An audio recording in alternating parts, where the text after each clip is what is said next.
Hey, what's up? Stephen from Crux. We're going to go through foam rolling to increase upper back mobility, mid-back mobility.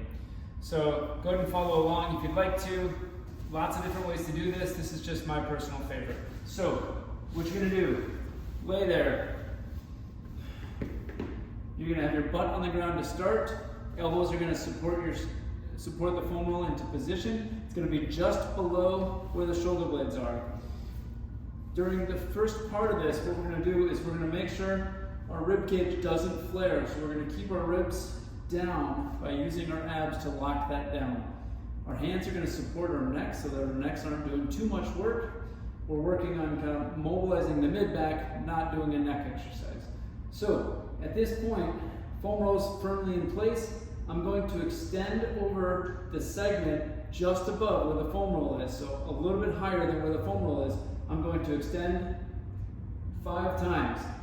I'm activating my abs, holding my ribs down as I extend right over the foam roll. I do 5 times like this. Then I'm going to lean side to side. So left ear to left hip, right ear to right hip.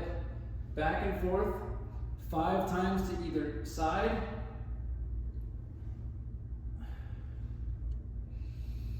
Keep those abs active as you're rotating side to side. Then you're going to rotate up over that shoulder, left shoulder, then right shoulder, back and forth. Trying to get the movement right above the foam roll, or the segment right on the foam roll.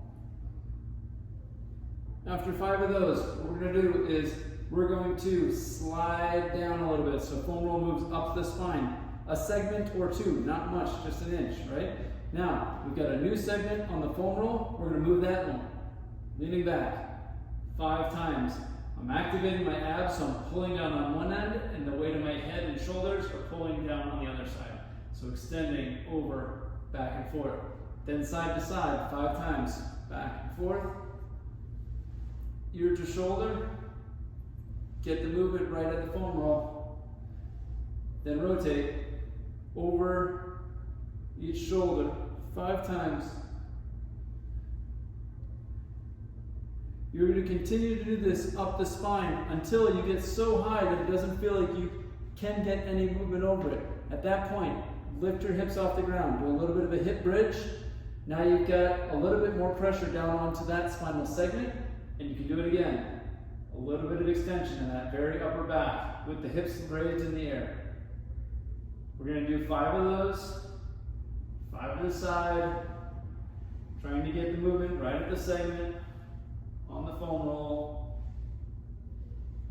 And then you're going to rotate over each side. Notice there's not much movement going on here, just as much as you can get.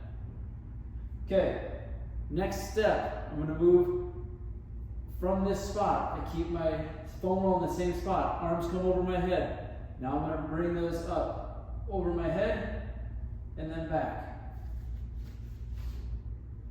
The weight of my arms is pulling up over my head. I've activated my abs to pull the rib cage down on one end, and the arms are doing the weight on the other side. From here, I'm going to reach with my right hand, reach with my left hand, back and forth a few times. Perfect. After that, now we'll move down a segment. Chin's tucked so that I'm holding my neck nice and strong. We're using the weight of the arms again. All the way over the head. Reach. Just little bits on each side. You can continue on down the spine there. Let me know if you have any questions. My favorite way to do it. You find yours and have fun foam rolling. See you later.